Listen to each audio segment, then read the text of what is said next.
Good morning, guys, from the domestic airport in Tashkent in Uzbekistan.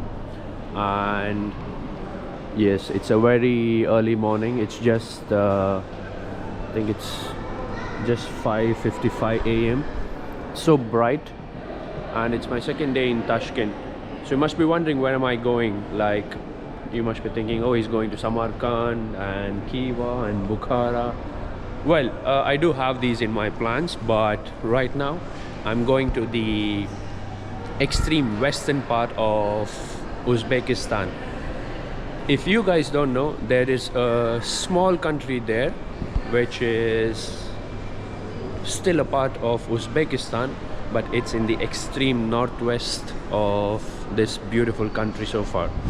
So the place is called Karakalpakstan. Yes, you heard it right. It's not Pakistan, but it's known as Karakalpakstan. So it's a 1-hour flight from Tashkent, the capital city, and I'm going to visit a place which, how can you say it? It's a place, it's a sea, it's a lake, but it's not a lake anymore. So yeah, this video is going to be all about it, and yeah, I'll show you guys the journey from Tashkent to Karakalpakstan.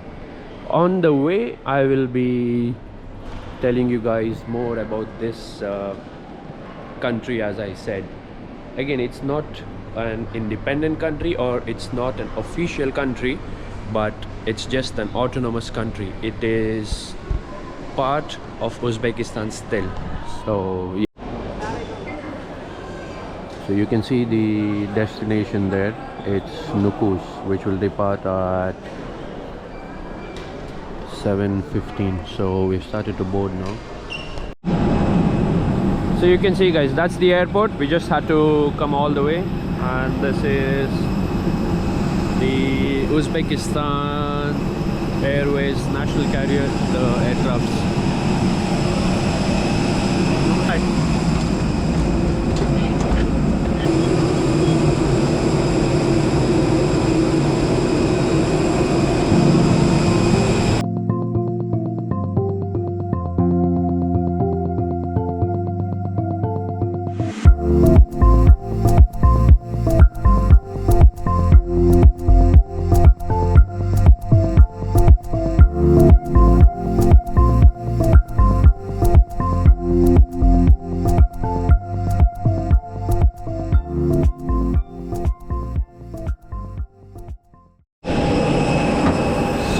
Just landed in Nukus. You can see the Nukus International Airport right in the distance.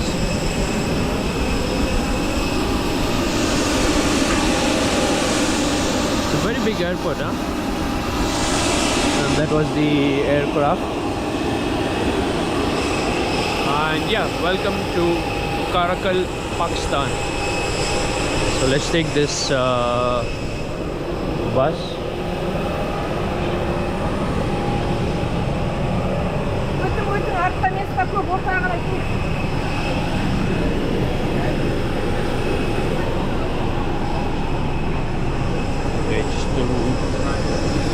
It's too tight.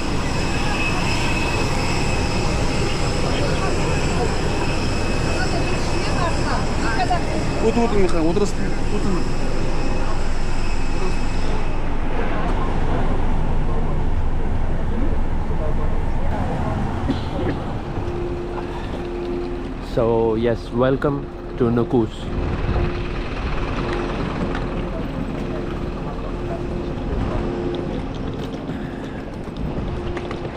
So let's enter. I'll go through the security and I'll get back to you guys after. So actually there's no security. I thought there will be security, but you just exit and you go out of the airport. So yeah, let's exit. And yeah, welcome to Karakalpakstan again. I wanted to show you the flag This flag is different from the Uzbekistan's national flag. So actually I saw it from the aircraft. It was flying high, but now I'm not able to find it. And look at the airport, guys. It looks like looks so royal. Looks like a palace entrance, you know. And Nukus is the capital of Karakalpakstan. So yeah, as I said, it's an autonomous country, again part of Uzbekistan, but it's not independent. But they have their own governing bodies. They have their own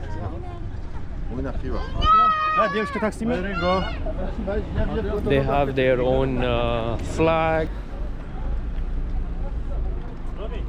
Hi. How are you? How are you? It's Timur. Timur, yeah, nice to meet you. Hello. Okay? You bought your car?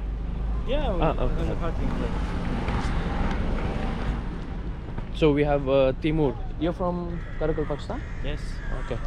So he's from around. He'll be taking us around Aral Sea and other parts of Karakalpakstan. So How was your flight? good, very good. Just 1 hour. Just one. Yeah. Take off and land. Yeah. By car it will take around 15 or 14 hours. By road. By car, yeah. And by train, how is it? By train it's around 18 hours. Oh, okay. So longer in train. So here you can see the two different flags. Oh, here. So this one is the Karakalpakstan flag and this is the Uzbek flag. So the difference is the color, yeah? Orange, yellow, The stars on. stars, and there's a moon. After driving for about an hour from the airport and stopping by to fill gas in no man's land, I mean the town was so quiet that it made me feel intimidated. And more intimidated when we made it to Misdarkhan necropolis. This site was founded in the 4th century and was inhabited by people for 1700 years, but now it's a sacred burial site. Some people there say that this was the burial site of Adam. Well, who knows? It may or it may not be. And it is said that the grave of Adam is below this mausoleum, and every year a stone falls down, and when the last one falls down, the world will end. But the pilgrims who keep visiting, they keep adding stones one by one just to protect mankind. Well, now you know why I felt intimidated.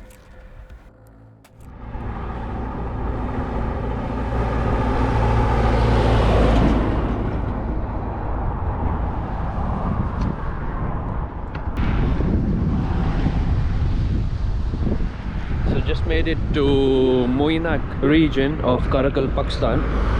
From here, the Moinak district or city, you could say, has started towards the Aral Sea. So this is like a welcoming monument.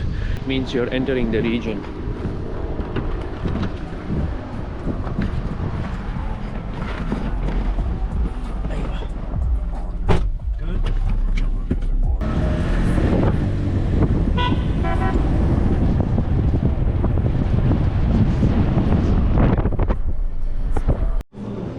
So we just stopped by some restaurant. Again, nobody speaks English here. It's all it's all in their local language. So I ordered a couple of kebabs and some soups. So this is like a salad bar. Actually, I don't know what is this. So this looks like eggplant for me. So this is eggplant and thank you. And no idea what this is. This looks like noodles or some vegetables. Maybe I think it's raw papaya, I believe. shredded, and this looks like fish. So this is like a small salad bar. So this is the beef skewer. I mean, looks so delicious, so appetizing. You know, it looks moist. You can see a lot of fat, and let's give it a try.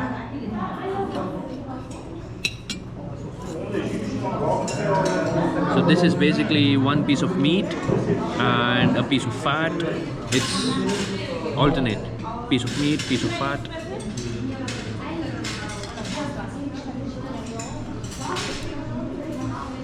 Bon appetit, guys.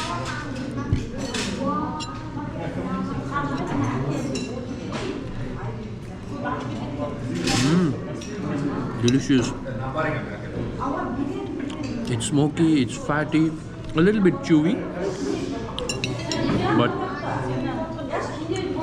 amazing, perfectly seasoned. Very fatty also. I mean, I like it, and a lot of smokiness.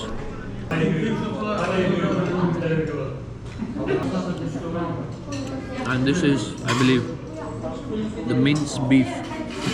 That one was the chunk of beef, and this is minced. Look how shining, guys. You know it's good. When you look at it, you know it's good. Again, they didn't have lamb option today. They just had beef and chicken.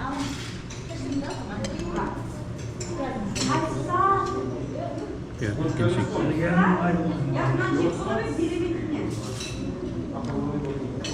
Bon appetit.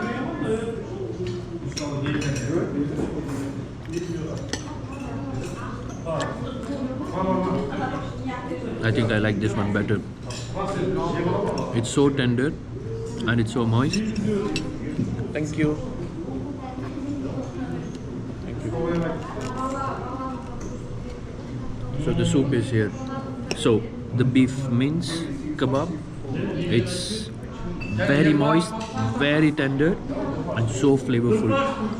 Again, a lot of smokiness and a lot of fat, a lot of fatty pieces of meat. Delicious, very good.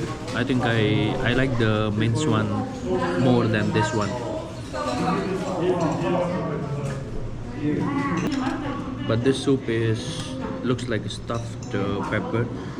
It's a big piece of bell pepper with some stuffing in it. Again, looks like meat inside. So let me give a try. I can see a lot of vegetables and tomatoes.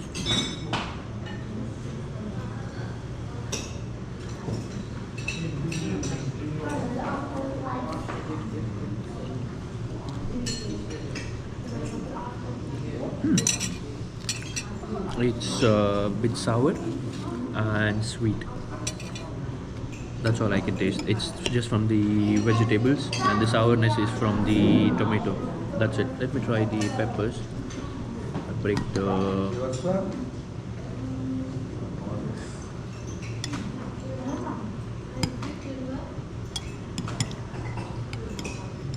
it has got rice also. So there is rice. There is some meat inside, which is stuffed inside the bell peppers. So I'll just try the rice and the meat.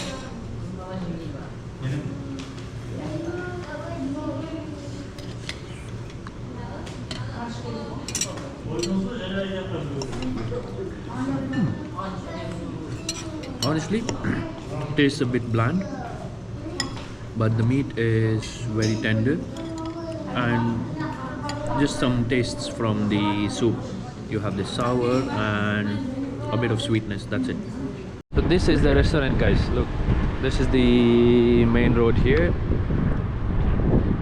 It's very dusty and windy now, and this is the restaurant. Look, I mean, there's no name outside. There's literally nothing. It's just like a small house. From outside it looks like a house, and that's the inside, the one I showed you already. So you enter like this, this is the entrance to the restaurant. So this is the restaurant.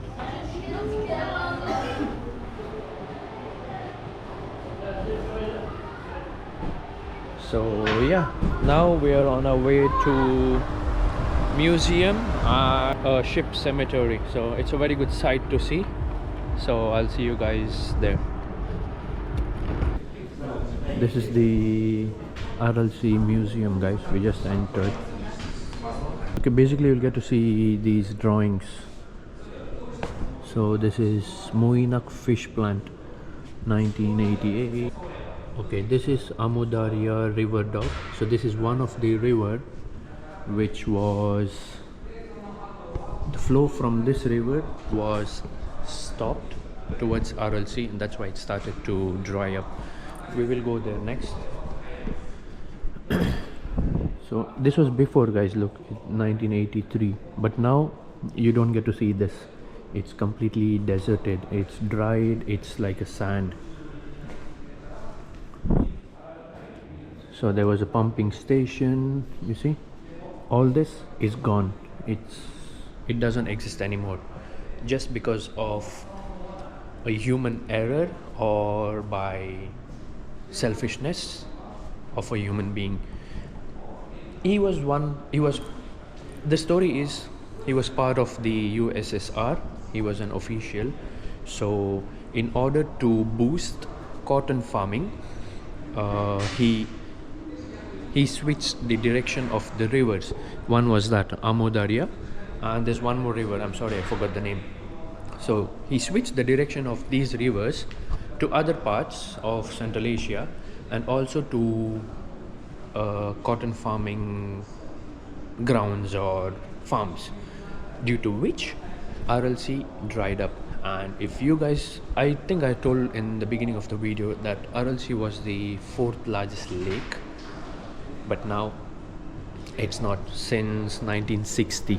So yeah, just because some officials from the USSR, that is Union of Soviet Socialist Republic, which is now Russian Federation.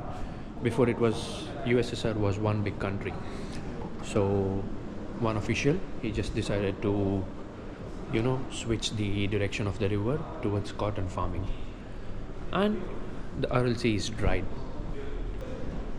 So they also say, like, in 1960s, if the Aral Sea was 100%, like there was 100% water, now after 60 years it's come down to 10%. There's only 10% of water left. Hopefully we'll get to see in the evening, when we go towards the camp. You get to see this one part of the sea, actually, basically, and you can see this ship cemetery. So we'll go down, and you can see in the distance, guys, see, it's all dried up. It's a desert right now. I hope you guys can see it in the camera clearly, although some part of water is still left in the distance, but all this was sea earlier, and since 1960 it started to dry. Even the water was until here. So this is all the seabed now, and yeah, this is what is left right now in 2024, all because of human error or human selfishness. So yeah, we'll be going down.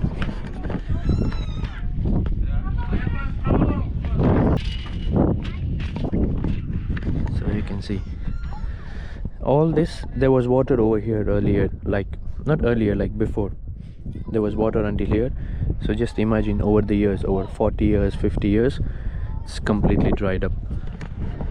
Yeah, made it to the bottom of the sea. You can see here, guys, look at the sand. You can see it's the seabed, and these are some scraps that's left over. I'll try to go inside one or two, maybe. Let's see. You can see it's abandoned, it's rusted, you can't do anything about it. It's just like a museum now. And there's a big one here.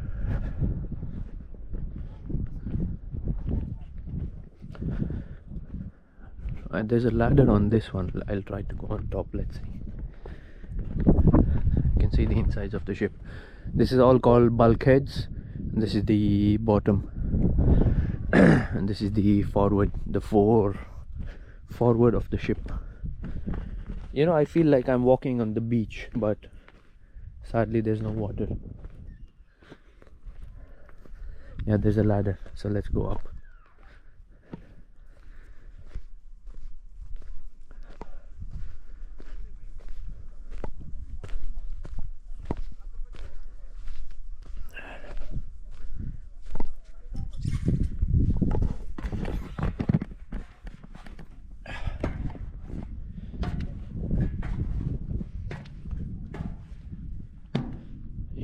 So I made it here on the top of this.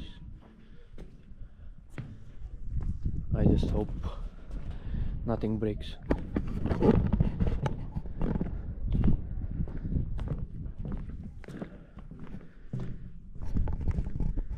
So yeah, this is one part inside, and this was the navigation room. This is the ship, guys. Look. And unfortunately it cannot sail, it's just desert, but yeah, it is what it is. And there's more ships there.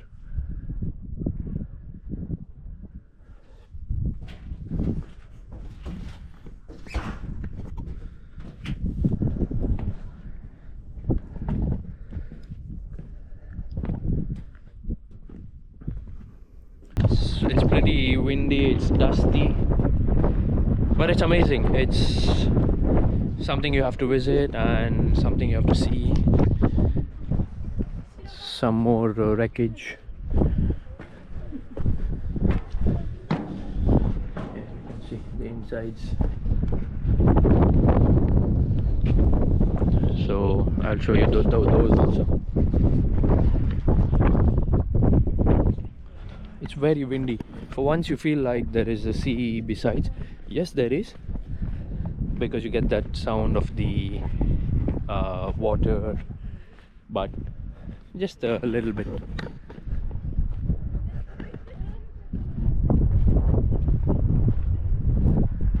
So let's walk here. I'm tired walking on the sand. Seriously, plus it's very hot.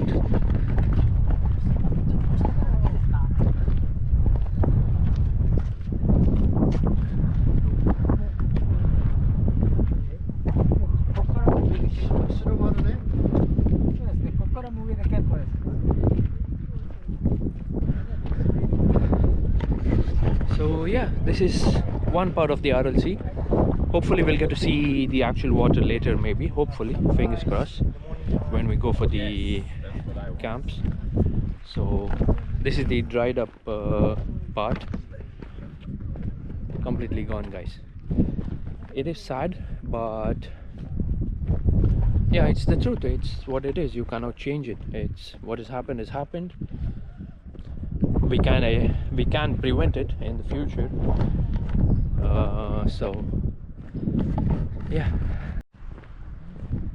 So yeah, while I was exiting, I came across this monument here. So you can see this, guys. This is the Aral Sea in the 1960. The present day. Show you from a bit far. So that was 1960s, and this is today. It took us 4 hours of driving off-road. No, wait, not off-road, but literally over the sea bed of which was once Aral Sea, just to reach the little bit of water that is left today. It's such a shame on how one's foolishness or selfishness, call it whatever you want, that can ruin a nation, local animals and local people who had to evacuate this place and move.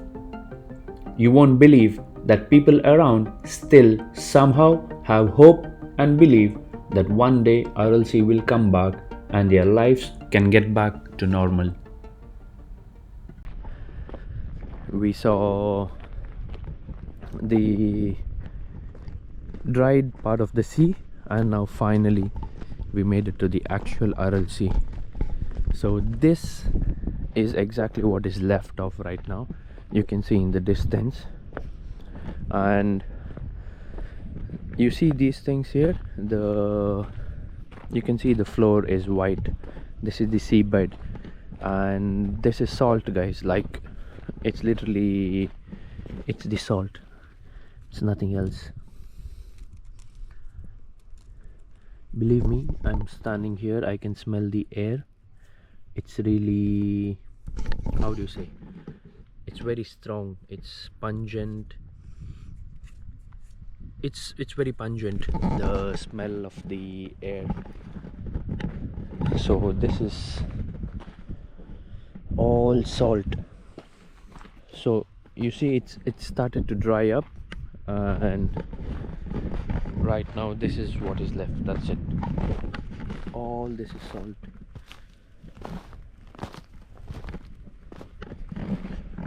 So as time passed by, wind used to drive away the salt from this part towards the mainland, and yeah, then people had to move their houses, the animals died. So there's a lot, just because someone wanted to run the cotton industry and divert the rivers that fed this Aral Sea. And yeah, this is the Aral Sea. Let's touch it. Coming all the way from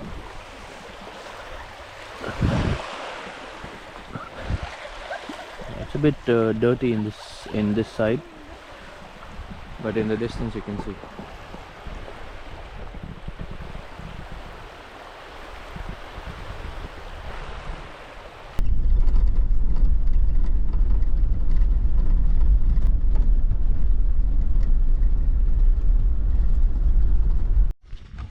So here we are, guys. We arrived at the yurts. Yurt, Y-U-R-T. So you can see how they used to live before, like the nomadic people here. I'm not very sure of what it's made of, but yeah, it's right beside the sea. There's the Aral Sea. You have a restaurant here for dinner and stuff. There's a campfire. So we got number 7.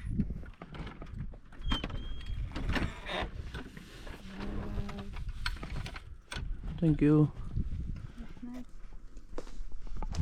Okay, so this is the hotel for today.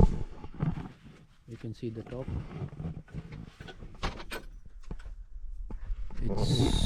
It's very hot, very humid. There's no AC, there's no fan, nothing. It's just so hot inside.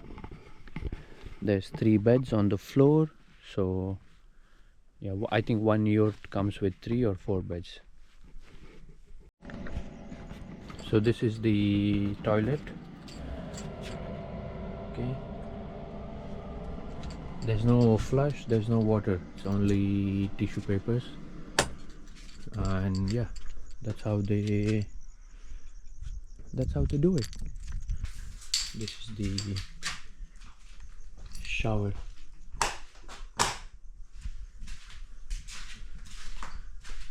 So this is the shower in the camp.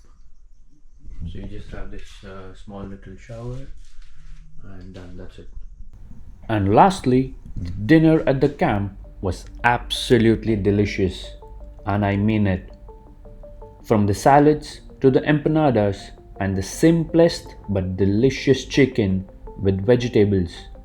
It felt like do not take anything for granted in life and just enjoy the simple things in life, because life here in the yurts is not simple. Although the world has lots of technology, but people here still chose the roots to which they belong. And yes, if you guys are planning a trip to Uzbekistan, I will suggest you to visit this side of the country and witness reality of our beautiful world before the sea completely disappears and it turns to a complete desert. And lastly, thank you guys so much for watching this video. I hope you guys enjoyed it as much as I did experiencing it and sharing this story with you guys. Also, please don't forget to like and subscribe to my channel, and I'll see you guys in the next one.